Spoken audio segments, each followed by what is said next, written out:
Bonjour frères et sœurs. Alors, bonjour à tous ceux qui nous visitent et bonjour à ceux qui sont sur le web avec nous. Alors, on vous salue et on vous porte dans nos cœurs.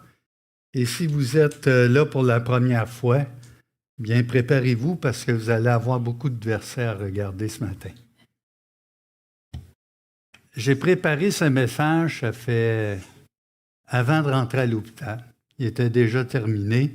Diane est descendue, mais ma femme a pu le confirmer.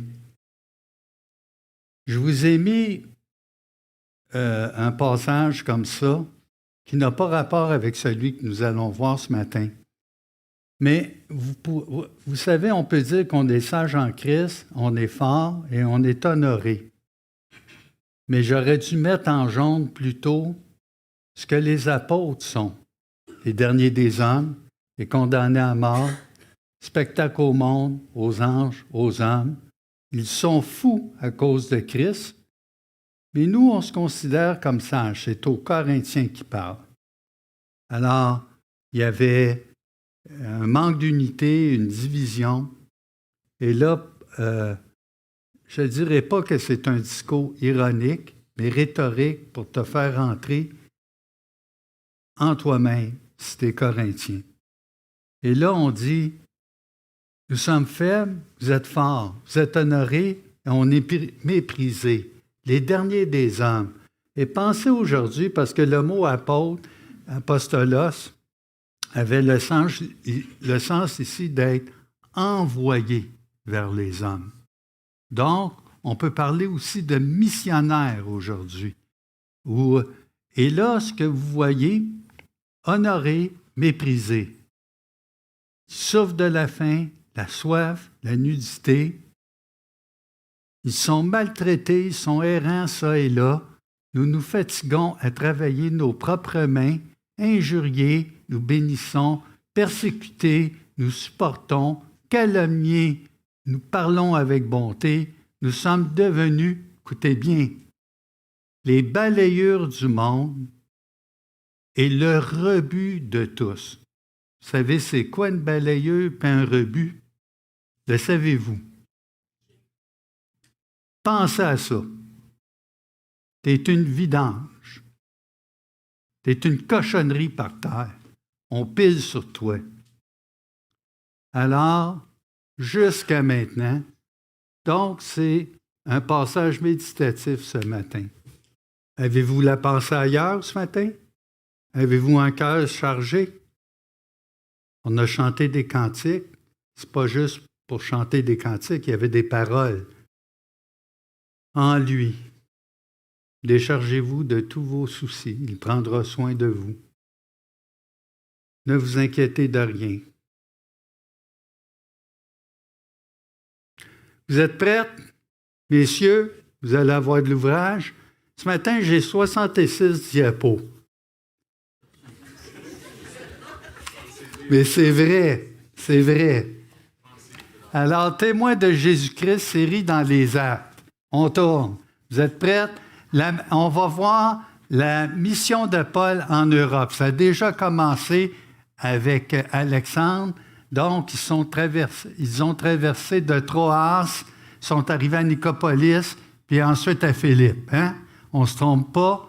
Donc, c'est un autre continent. On arrive en Europe. On part de l'Asie mineure, on arrive en Europe. Et tout ça, c'est dans une section plus large, qui couvre 1535 à 1822. On tourne. Alors là, vous avez quelqu'un de très important ici avec un courriel. Parce que je ne donnerai pas les 66 diapos. Mais si vous voulez avoir une étude sérieuse, vous pouvez aller sur le site de l'Église ou sur YouTube et vous avez le message en rediffusion aussi. Donc, vous avez la possibilité, prenez bien mon courriel parce que des fois, tu vas dire « Oh, ça va vite, je n'ai pas eu le temps de tout lire. » Puis il me semble qu'il y a des bonnes choses. Si vous avez quelque chose à retenir du message ce matin, c'est les 3 P. Ben, en fait, les 5 P. Pas pour Pierre, mais ça serait un 6e. OK? Donc, vous avez proclamation, prédication, parole. Ça, c'est une première étape. Quand un missionnaire arrive, comme Paul, il arrive, ce matin, on va voir à Thessalonique et ensuite à Bérée. Puis entre ça, il y a des petites villes aussi, Amphipolis, puis Apollonis. Apollonis, c'est à cause d'Apollon, hein? Apollonie. Je voulais voir si je suivais. Donc, nous avons la deuxième étape dans la vie de tout le monde qui essaie d'annoncer l'Évangile. Vous allez voir, il y a de la persécution. Et j'ai mis partage, mais en fait, c'est solidarité ou entraide et soutien d'un même, on pourrait dire, d'un même cœur. Et d'un même cœur, c'est une expression qui revient souvent dans les actes. Ils étaient tous d'un même cœur. OK? Donc, on continue. Les débuts d'une nouvelle initiative missionnaire, donc, c'est toute la section qu'on vous a dit. Et nous, on se retrouve en B. 2.B, la mission à Thessalonique. Et on va voir la proclamation de l'Évangile dans la synagogue et les conversions. Et ensuite, on va voir l'opposition et l'expulsion des missionnaires, des apôtres. On continue. Et on va voir la mission à Bérée. On va voir la proclamation de l'Évangile dans la synagogue, parce qu'il commence toujours aux Juifs premièrement, puis aux Grecs. D'accord? Synagogue et conversion, et on voit opposition, expulsion des missionnaires. D'accord? Et là, on va entamer cette section-là dans la suite. Ça vous aide à voir le portrait? Est-ce que ça vous aide? Ah, j'en ferai plus. Bon, OK, on continue. L'idée principale, ces deux épisodes de la mission de Paul à Thessalonique et à Bérée soulignent l'importance de l'autorité des Écritures. C'est toujours ça qui est prêché. L'invariabilité de l'Évangile de Jésus, Messie crucifié et ressuscité. On ne change pas, on ne déforme pas le message. La constance de l'opposition à l'Évangile et la réalité de la solidarité entre les disciples de Jésus. On appelle ça de la redondance bien planifiée de ma part. On continue. Oh, une carte. On va faire de la géographie. Vous savez que c'était la destination que j'avais choisie pour l'université. Puis finalement, quelqu'un m'a fait comprendre que je perdrais la carte si je m'en allais dans cette... Bon. Alors, vous voyez, c'est surtout en mauve. Non, attendez, là, je ne veux pas vous perdre comme faux. Donc, c'est en vert, en mauve, j'avais raison. Le deuxième voyage. On est en haut. Voyez-vous? La Mysie, la Samothrace, ensuite la Macédoine. La Macédoine, ce n'est pas une boîte de conserve avec des petites carottes, tout ça, mais c'est de la Macédoine. Mais ici, on parle de la Macédoine. D'accord? Et on va descendre en Grèce, l'Achaïe. C'est ce qui nous attend dans les prochaines semaines. C'est tout le temps intéressant de voir un peu où on s'en va. Vous pourrez parler avec ma femme, elle s'en va en Écosse avec ma fille dans les prochaines semaines. J'ai réussi à m'en débarrasser, à les envoyer.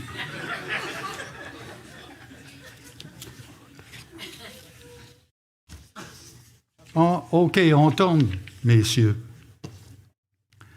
En passant ici, ce n'est pas une analyse grammaticale, d'accord?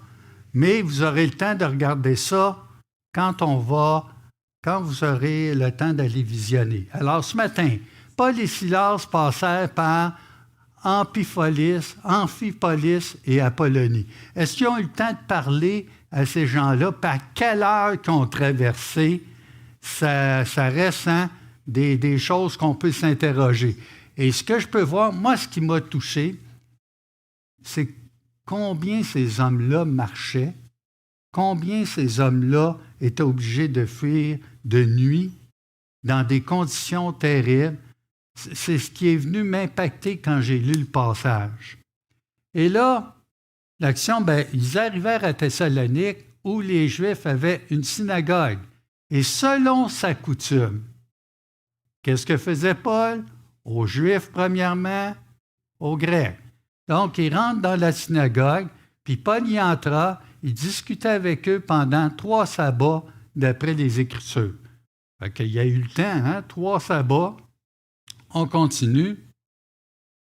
Donc, expliquant et établissant que le Christ devait souffrir et ressusciter des morts, disait-il. Et Jésus que je vous annonce, c'est lui qui est le Christ.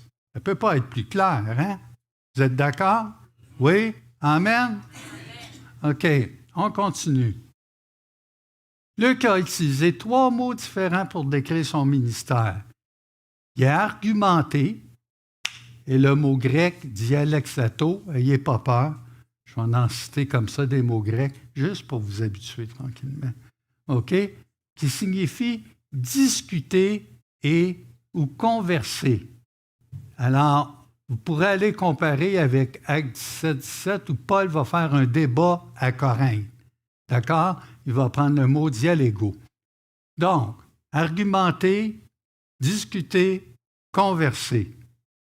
Ensuite, il va expliquer, et le mot grec dianogon, qui signifie littéralement ouvrir. Et ça, c'est un mot très intéressant. Vous savez, les 2 disciples qui marchaient sur le chemin d'Emmaüs avec Jésus, il leur a ouvert l'esprit.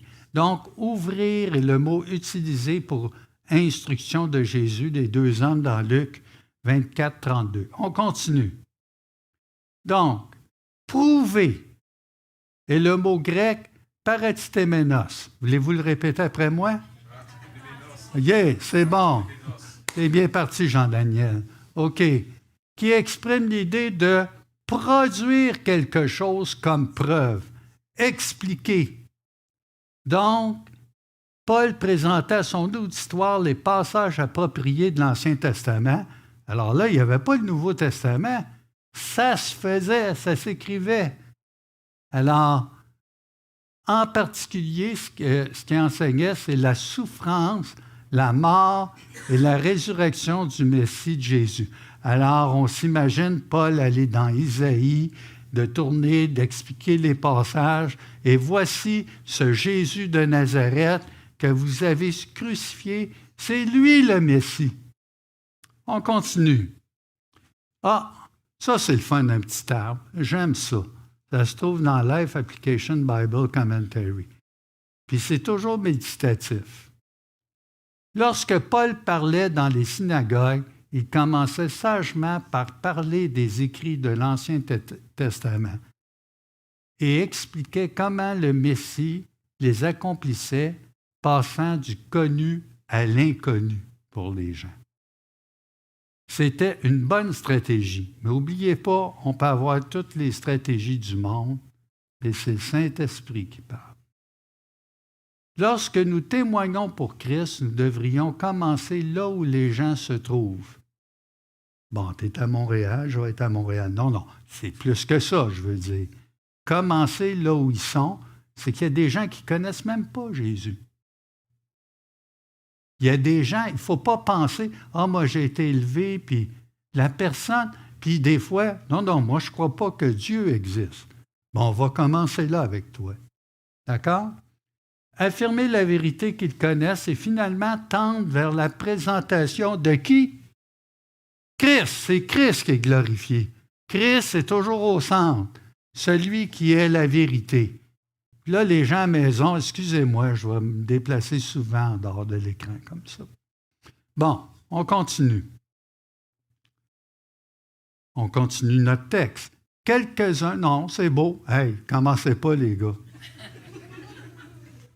Quelques-uns d'entre eux furent persuadés et se joignirent à Paul et à Silas, ainsi qu'une grande multitude de Grecs craignant Dieu. Alors pour moi, c'est évident, je vois 3 catégories, tout le temps, de plus en plus, c'est-à-dire les Juifs, les païens, les gentils, Puis il y a des gens qu'on appelle les craignants Dieu.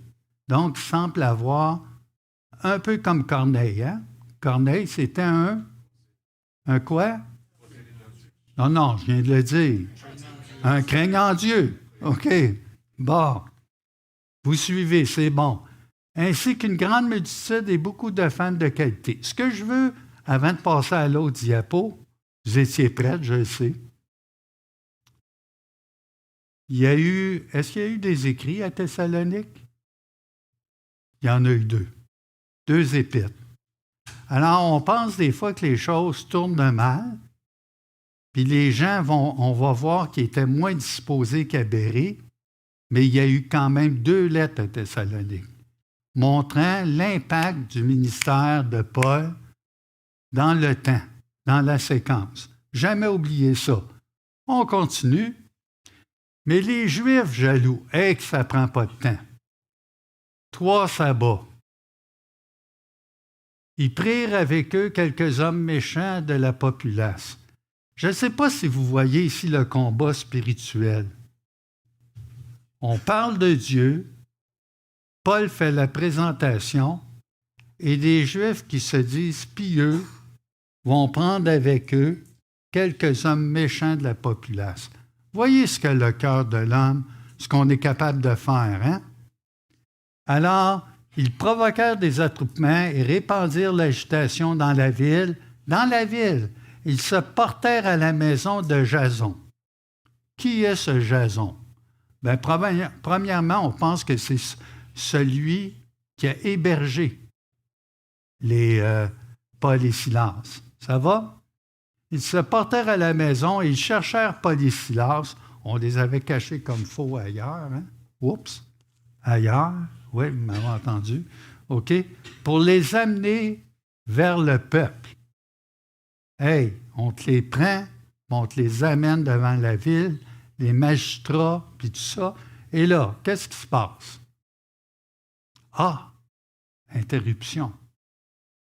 Jason a été persécuté en raison de ses liens avec Paul et Silas. Nous ne savons pas grand-chose de lui, si ce n'est qu'il était manifestement l'hôte et le parrain local de Paul et Silas. Jason n'est qu'un des nombreux héros méconnus qui ont fidèlement contribué à la propagation de l'Évangile. Et vous savez, dans Romains 16 aussi, Paul va saluer un Jason et on pense que c'est lui. Donc, grâce au courage, ça prend du courage, de Jason, Paul et Silas. Puis Jason, là, ça faisait combien de temps qu'il était converti? Peut-être un converti de Paul et Silas. Et là, tout de suite, il se met quoi? Au service de qui? Du Seigneur, de Paul et Silas, des autres saints. Tu te mets au service des saints parce que tu es un serviteur de qui? De qui? De Christ. Soyez pas gênés. Je vais vous demander d'être au service. Donc, en Christ, si vous servez Christ, vous ne recevrez peut-être pas beaucoup d'attention, mais en fait, vous ne recevrez peut-être que du chagrin. Je trouve un peu fort, ben en tout cas, je l'ai mis. Mais Dieu veut vous utiliser. Est-ce que tu sais que Dieu veut t'utiliser? Puis si tu es en train de dormir, je te dis qu'il veut t'utiliser. Des vies seront transformées si vous faites preuve de courage et de fidélité envers le Seigneur. Allez-y, on continue. Donc, ne les ayant pas trouvés, qui ça? Paul et Silas. Puis c'est qui les cherche? La multitude, puis les... Bon, bref, ces Juifs méchants, hein? OK? Ils traînèrent Jason et quelques frères. Est-ce qu'ils les ont vraiment traînés comme ça? Je ne sais pas, mais je me suis posé la question. Ils ont dû étirer, puis passe par ici. On s'en va là où on veut aller. Et devant les magistrats de la ville, c'est là qu'ils se sont rendus. En criant, ces gens qui ont bouleversé le monde, c'est vrai, Les chrétiens ont bouleversé le monde. Ils sont aussi venus ici. Et on continue. Hey, ça là, ça c'est traître. Écoutez ça. Et Jason les a reçus en parlant de Paul et Silas. Ils agissent tous contre les édits de César.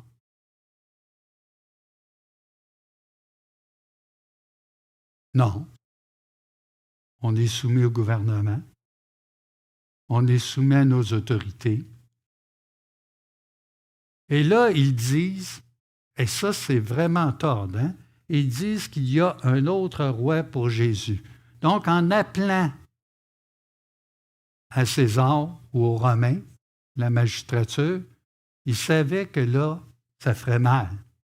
Ils voulaient présenter le fait qu'il était en opposition avec le régime impérial de Rome. C'est terrible d'avoir fait ça. On continue. Ah, un autre. On le lit ensemble? Paul et Silas furent accusés de bouleverser le monde. Quelle réputation avaient les premiers chrétiens? La puissance de l'Évangile a révolutionné des vies, brisé des barrières sociales et ouvert les portes des prisons. Littéralement, on l'a vu, hein, avec le geôlier, et suscité un profond souci des autres et incité à adorer Dieu. Ça ne fait pas bien peur à un régime impérial. Parce que notre royaume à nous, il est dans les cieux. Et ça a déjà commencé si bas. Donc, notre monde a besoin d'être bouleversé de la même manière, puis fondamentalement, l'Évangile ne consiste pas à établir de nouveaux programmes ou à encourager une bonne conduite. Il s'agit de transformer des vies de manière dynamique. Et qu'est-ce qui peut faire ça? Demandez à Dieu le courage et la sagesse de savoir comment vous pouvez contribuer à répandre sa bonne nouvelle dans le monde entier, à savoir Jésus-Christ, mort et ressuscité et glorifié pour nos péchés. On continue. Ils émurent la foule. C'est qui ça? La gang. Vous savez, il y a toujours deux gangs dans un film, hein? D'Indiens, les bons puis les méchants. Donc ici, on a les Juifs puis les hommes méchants. Et par ces paroles, qui ne laissèrent aller Jason et les autres qu'après avoir obtenu d'eux une caution. Est-ce que c'est injuste? Est-ce que c'est injuste? Oui. Et le chrétien est-il appelé à vivre des choses injustes? C'est injuste, Seigneur. Si je te sers, ça ne peut pas arriver. Non. On continue. Aussitôt, donc la nuit même, les frères firent partir de nuit Paul et Silas pour Bérée, petite ville, Thessalonique.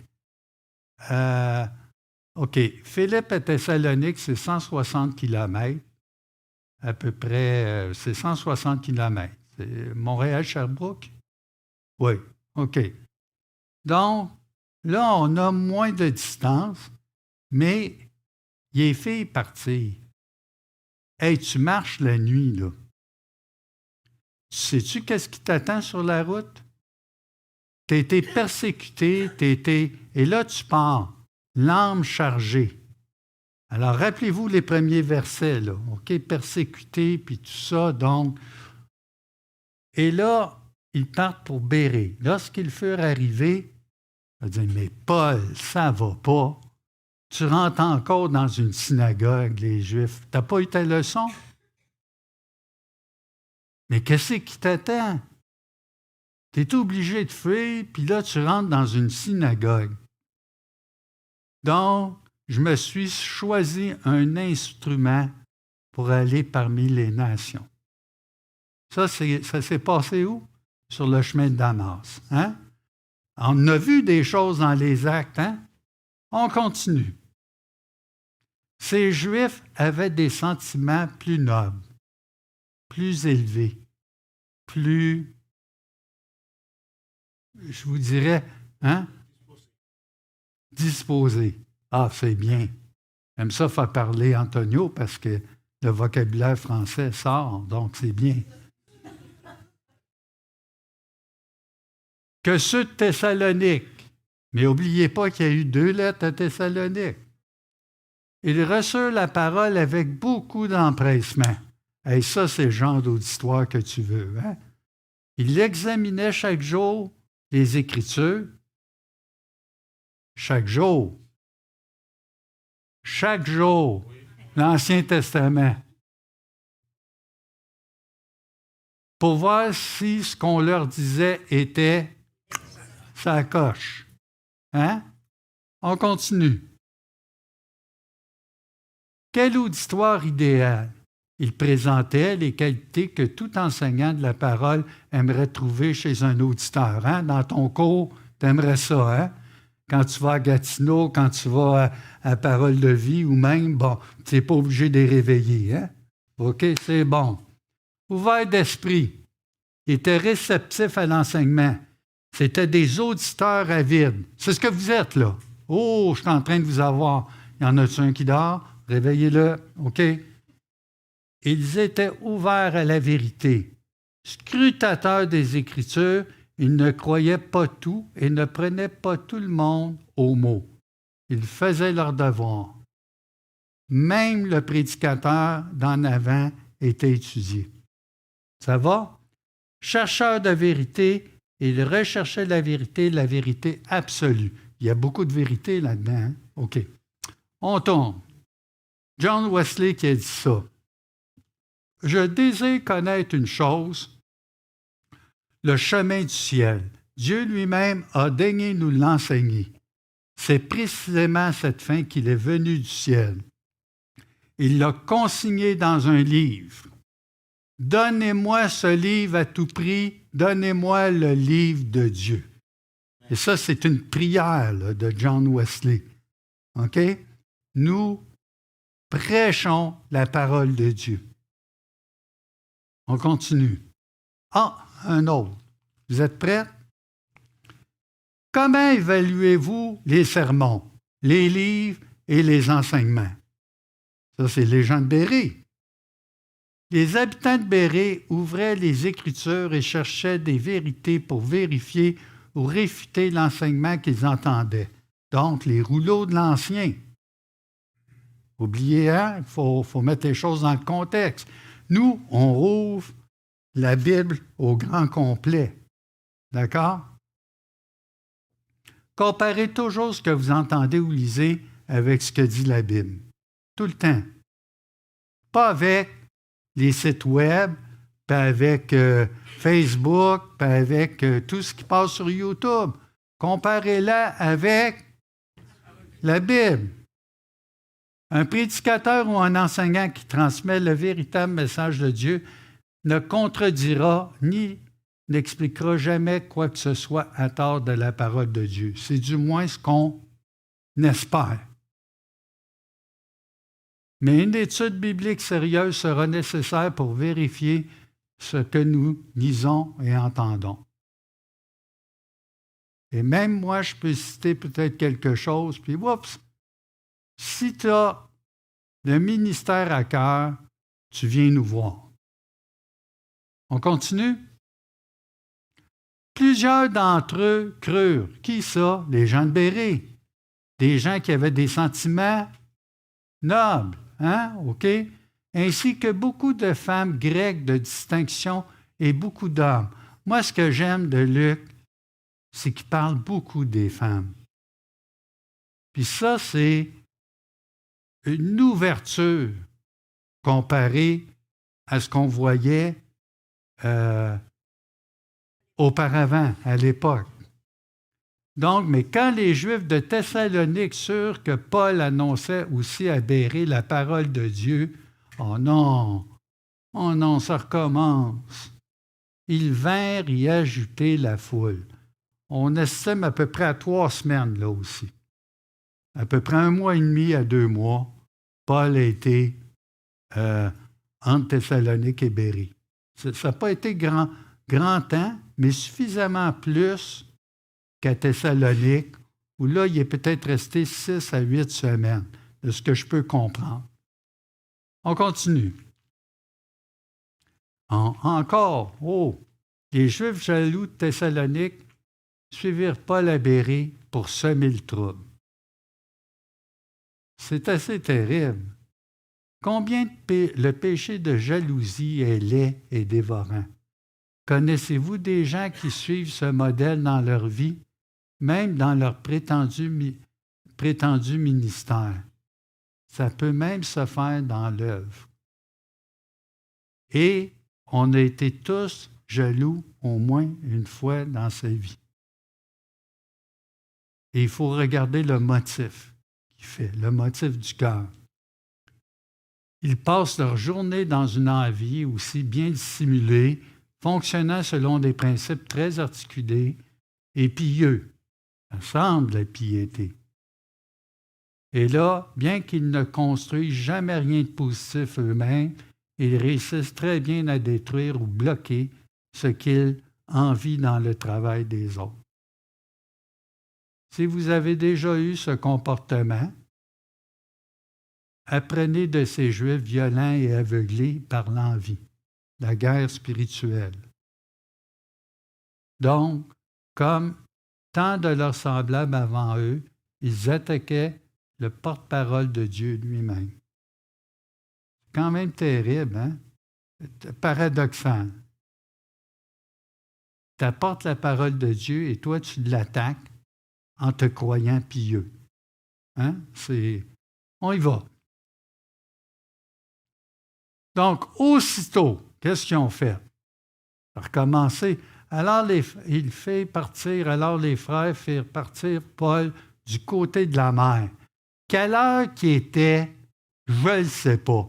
Mais moi, j'imagine cette scène-là de nuit. Et là, Silas et Timothée restèrent à Bérée.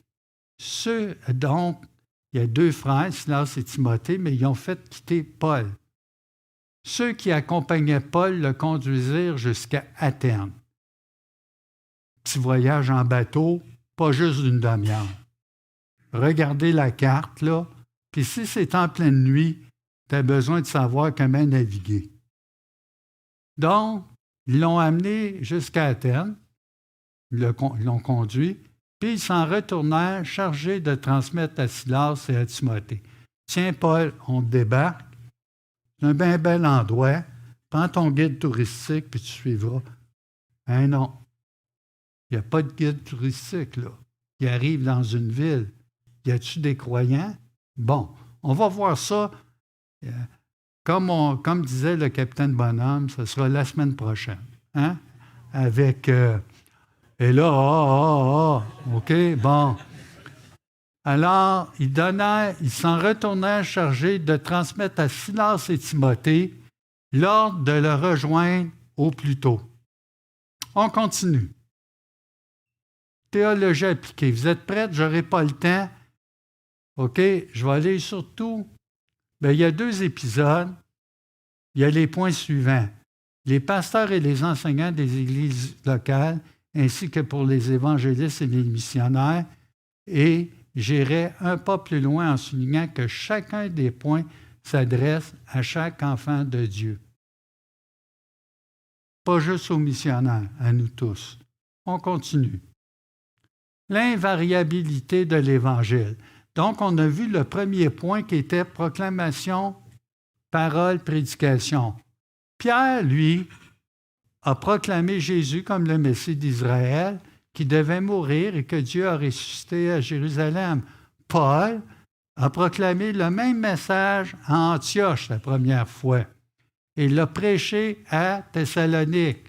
Et on aurait pu dire même à Philippe ou dans tout, Icône, Lys. OK, c'est le même message. La bonne nouvelle que l'Église proclame est toujours celle de Jésus, le Messie et Sauveur, crucifié, mort et ressuscité. Pourtant, on sait ces choses, mais on a besoin de se les faire rappeler. et que les pécheurs puissent obtenir le pardon de leurs péchés. Trouver le salut par le seul nom qui a été donné aux hommes, Jésus de Nazareth, de Christ. On continue. On voit le point A, l'invariabilité de l'Évangile, proclamation, parole, prédication. Donc, plus encore, devenez des enfants de Dieu par adoption, scellés par le Saint-Esprit. Hey! Savez-vous que pour tous ceux qui sont nés de nouveau, le Père et le Fils habitent en vous? Amen. Et le Consolateur. Et moi, dernièrement, je ne l'appelle plus le Saint-Esprit, je l'appelle le Consolateur. Le Consolateur, c'est le Saint-Esprit, mais il vient faire sa demeure en moi. Puis savez-vous que vous êtes scellés, adoptés, que vous avez les arts de l'Esprit? Tu ne crois pas à ça? Tu viendras nous voir à la fin. OK? Donc, obtenir dès maintenant la vie éternelle pour toujours à la louange et à la gloire de qui? Du Dieu 3 fois saint, le Père, le Fils et le Saint-Esprit. On continue. Je vais lire, OK. Cette bonne nouvelle est proclamée et crue par les Juifs, comme par les gentils, les gens ordinaires, comme les membres de l'aristocratie, les gens nobles, ou on parle des femmes de qualité, d'accord? Alors, ça veut dire des femmes qui occupaient des responsabilités importantes dans la société. Ça pouvait être des marchandes, comme Lydie, mais ça pouvait être des femmes qui influençaient. On voit qu'ils avaient une culture. D'accord? Et là, imagine-toi, tu arrives, tu proclames la parole de Dieu. On pense que c'est pour les pauvres, les moins nantis, mais c'est pour tous. Et là, tu as des gens, des femmes de qualité qui vont mettre leur vie, en danger. Parce qu'elles vont croire à cette nouvelle doctrine qui s'appelle le christianisme. Paul engage la conversation, la proclamation, la discussion, l'argumentation, l'exposition des Écritures. C'est ce que je vous ai dit tantôt avec les mots. Le contenu du message, il est pareil. Je vous répète ça depuis le début, mais ça va finir par rentrer, vous allez voir. OK? Il s'agit de la bonne nouvelle, de la révélation de Dieu en et par Jésus, le Messie, le Sauveur d'Israël. La parole du Seigneur est proclamée comme la parole de Dieu. On continue. Le contenu du message est évangélique. Il ne doit en aucun cas être modifié pour le rendre soi-disant plus accessible à un auditoire particulier, puisqu'elle est la vérité claire et universelle. Dis-leur pas tout de suite que c'est Jésus-Christ. Dis-leur pas tout de suite. Essaye de parler, je ne sais pas, de montagne, de rivière. Non. La parole de Dieu. On ne la change pas. On ne la modifie pas.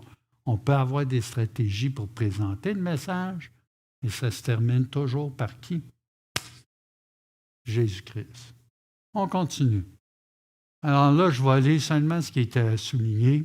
Le message qui concerne Jésus, le Messie crucifié et ressuscité d'Israël et sauveur des pécheurs, ne peut être développé par un raisonnement socratique. Ayez pas peur. Socrate, ça veut dire méthodique, avec des arguments. Donc, car la sagesse humaine et la piété traditionnelle sont incapables de comprendre la vérité sur qui est Jésus et ce qu'ont accompli sa mort, sa résurrection et son exaltation. On continue. La vérité de l'Évangile qui contredit des visions du monde et les attentes des gentils et des Juifs explique pourquoi Paul affirme que l'Évangile d'un Messie et Sauveur crucifié, c'est une pierre d'achoppement.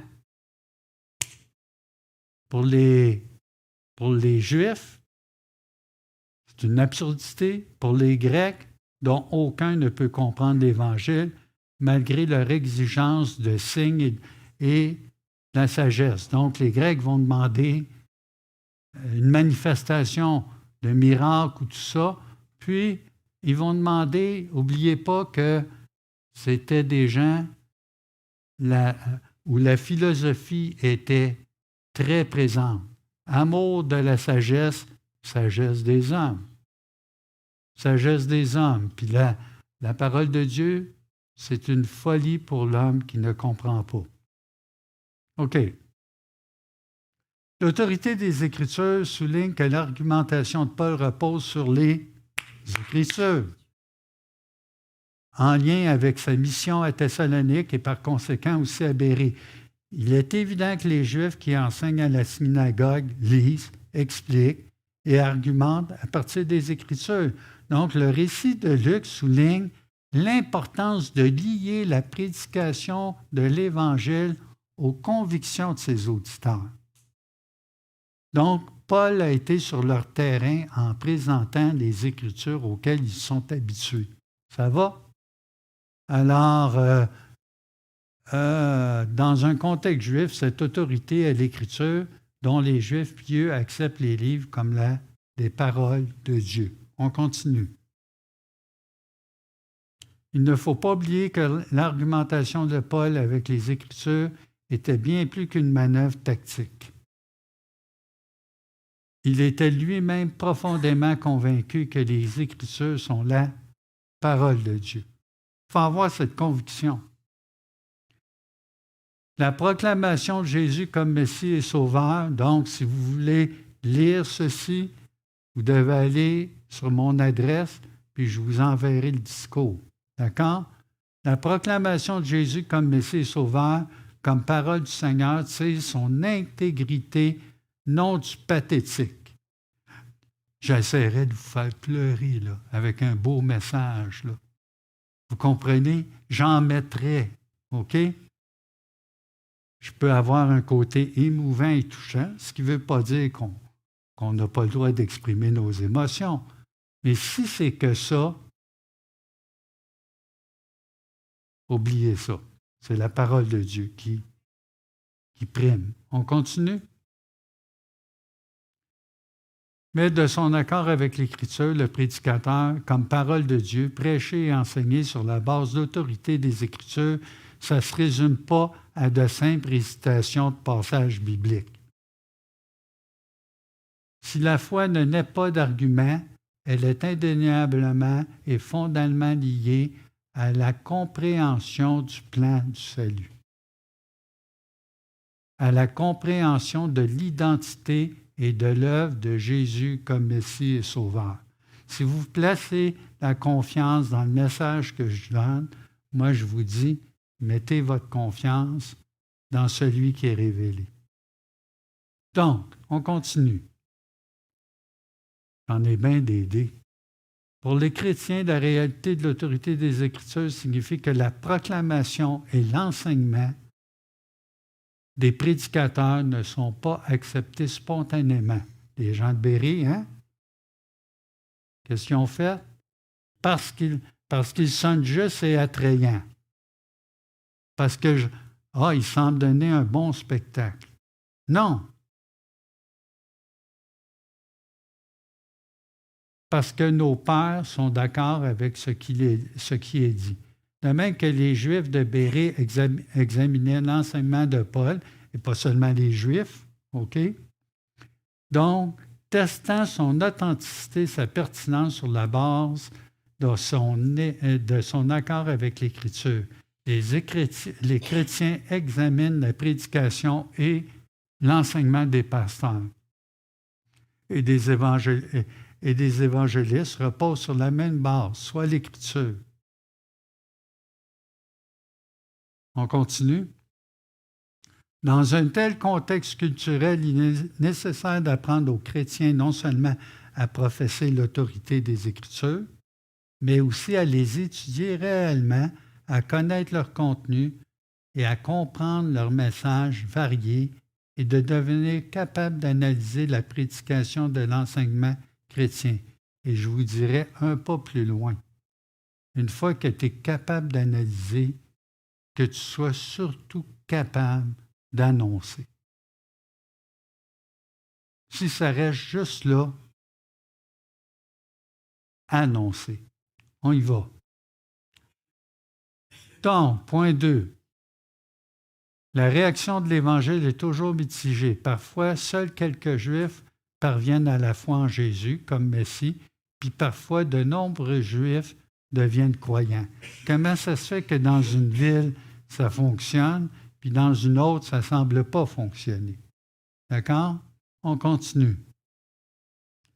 Cette réaction mitigée ne s'explique pas par l'application plus ou moins réussie de méthodes d'évangélisation. On est arrivé, on était 2 par 2 dans telle ville, dans l'autre. Bon, puis as-tu pensé que c'est le Seigneur qui appelle?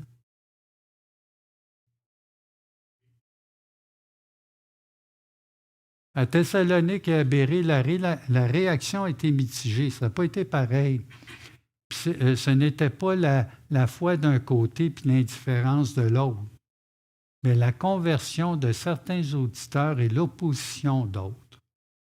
Tout comme lors du ministère missionnaire de Paul à Damas, Jérusalem, Antioche de Pisidie, Lys, Icône et à Philippe. C'était la même chose.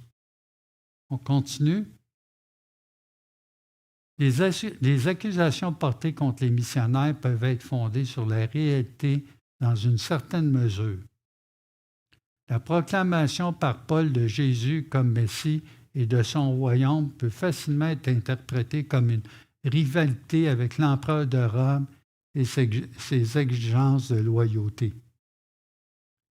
Elles peuvent être exagérées, extrêmes, s'appuyant sur des stéréotypes. Et si vous voulez continuer, vous savez quoi faire.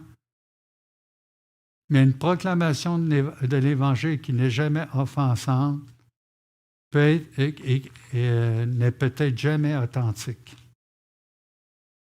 Dans les églises du monde occidental où la cupidité fait partie intégrante du fonctionnement interne des sociétés capitalistes et même de plusieurs églises, ça s'adresse à nous spécialement, les mieux nantis du monde, où on ne connaît pas très peu la pauvreté, même si nous avons nos pauvres et nos itinérants.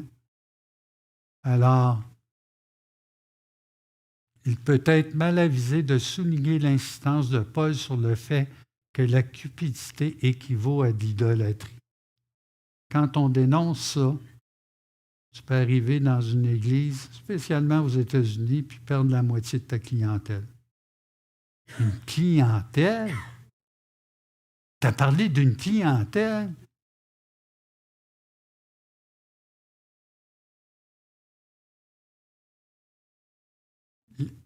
Prêcher sur la cupidité et l'idolâtrie, ça contredit car en fait, qu'est-ce qui contredit le caractère de Dieu, l'amour de Jésus-Christ et la vie nouvelle de ceux qui se sont engagés envers Jésus? La cupidité et l'idolâtrie. Ça va? On continue. La réalité, la solidarité, la communion des saints. Ça, c'est le 3e point. Partage et solidarité. On passe à l'autre. J'ai été vite, hein? L'Église est une communauté fondée sur le principe de solidarité. La solidarité des frères et sœurs d'une même famille, ce n'est pas seulement une communauté d'intérêts communs, mais une communauté de vie et de destin commun.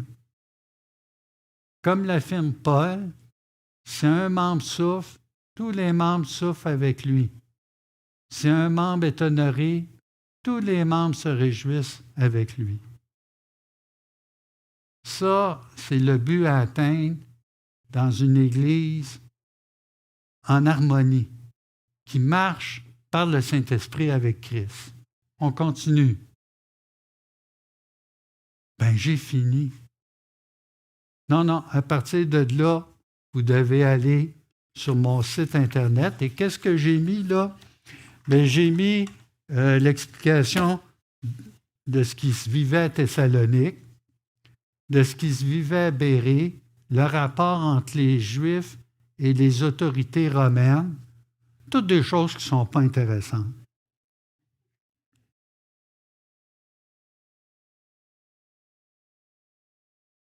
Prions. Notre Dieu, notre Père, nous t'adorons. Nous t'adorons pour l'amour manifesté de nous avoir envoyé le Fils unique, ton Fils unique, Jésus-Christ dans le monde, pour nous sauver, nous réconcilier avec toi. Il est mort, il a porté en lui nos péchés et son sang a été répandu. Et notre Dieu, il est ressuscité d'entre les morts et il est monté, couronné de gloire devant les autorités et devant tous ces êtres que nous ne connaissons pas dans les lieux célestes. Et il a été pleinement élevé, il est à ta droite, il est à la fois l'agneau sacrifié et il est à la fois le lion de Juda. Notre Dieu, nous pouvons te dire toutes ces choses parce que nous avons le Consolateur. Et si nous n'avons pas le Consolateur, je te prie ardemment pour tous ceux qui ont entendu le message de venir à Jésus-Christ tels qu'ils sont, de se courber devant la majesté et de reconnaître que ce sont nos fautes qu'il a portées en lui pour nous réconcilier avec le Père. Merci pour ce temps que tu nous as donné. En Jésus-Christ, amen.